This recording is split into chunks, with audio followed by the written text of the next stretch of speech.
আরও একটি হার চোখ রাঙাচ্ছিল ইন্টার মায়ামিকে। তবে যে ম্যাচে মেসি আছে সেই ম্যাচে চমক না থেকে কি পারে? শেষ মুহূর্তে এই জাদুকর অবিশ্বাস্য এক গোল করে দলকে উদ্ধার করেছেন।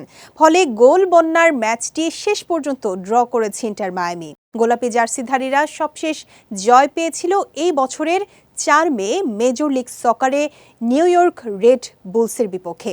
এরপর থেকে মায়ামি যেন জিততেই ভুলে গেছে। টানা ৪ ম্যাচের ৪টিতেই জয়হীন থেকেছে মেসি সুয়ারেজরা। শনিবার মেজর লিগ সকারে সুবারু পার্কে ফিলাডেলফিয়ার বিপক্ষে ৩-৩ গোলে ড্র করেছে মায়ামি। এদিন ম্যাচ শুরু হওয়ার পরপরই এগিয়ে যায় ফিলাডেলফিয়া। ম্যাচের ৭ মিনিটে গোল করেন দলটির মিডফিল্ডার কুইন সুলিভান। পরে ৩৩ মিনিটে মায়ামিকে সমতায় ফেরানোর সুযোগ পান মেসি। তবে ফিলাডেলফিয়ার গোলরক্ষক অ্যান্ডোর ভিনসেন্ট রিক সেই গোল প্রতিহত করেন। এদিন মেসির ব্যর্থতার পর তাড়াতাড়ি ব্যবধান বাড়ায় ফিলাডেলফিয়া। ম্যাচের ৪৪ মিনিটে দলটির স্ট্রাইকার থাই বারিবো গোল করেন। এতে প্রথমার্ধ ২-০ গোলে এগিয়ে থেকে শেষ করে ফিলাডেলফিয়া।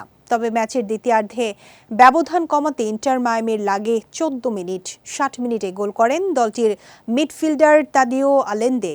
এরপর ম্যাচের ৭৩ মিনিটে ফিলাডেলফিয়ার বারিবো করেন নিজের দ্বিতীয় গোল।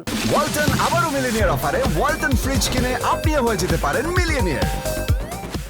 এতে ৩-১ গোলে পিছিয়ে থাকা মায়ামির কাছে হার মনে হচ্ছিল সময়ের ব্যবধান মাত্র। কিন্তু তখনই ৮৭ মিনিটে দুর্দান্ত এক ফ্রি কিকে গোল করেন আর্জেন্টাইন ফরওয়ার্ড মেসি। মেসির গোলে ব্যবধান কমানোর পরই ইন্টার মায়ামি আরও চাঙ্গা হয়ে ওঠে। ম্যাচের ৯০ মিনিটের পর অতিরিক্ত ৫ মিনিটে দলটির মিডফিল্ডার তেলাস্কো সেগোভিয়া সমতাসূচক গোল করেন। আর এতেই ৩-৩ ড্র নিয়ে মাঠ ছাড়ে মায়ামি।